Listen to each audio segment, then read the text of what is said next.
Well, ministry is one of the core values of Lighthouse Bible Baptist Church in our home church in the Philippines.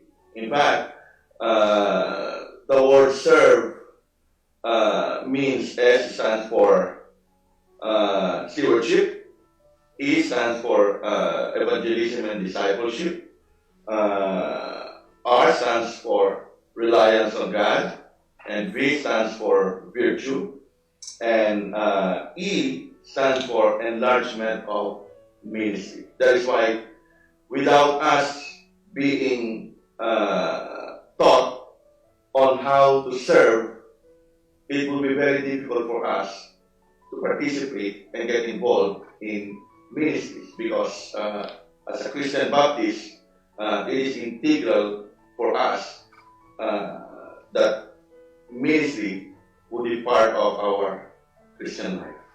And I challenge everyone, brethren, present your bodies as a living sacrifice unto the Lord, holy and acceptable unto the Lord, and as a reasonable service unto the Lord. Reasonable service, why? Because we are talking about ministry this year. May the Lord bless us.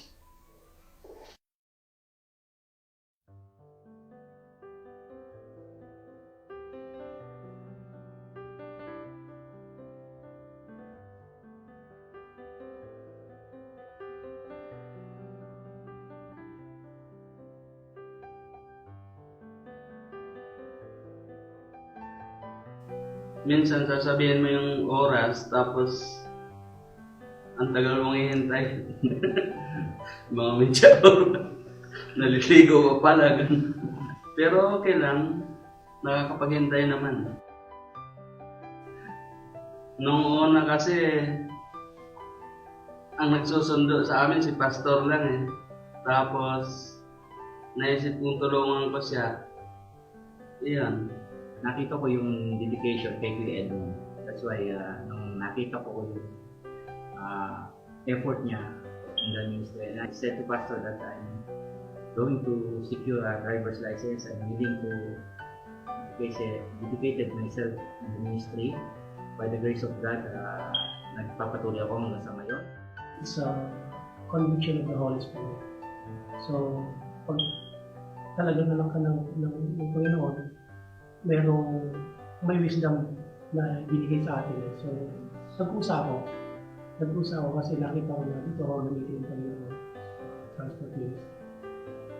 Lahat naman tayo, ang prayer natin is lumago yung gawain natin dito sa LBC Coalition. So, malaking tulong din kung dadami kami sa transport ministry.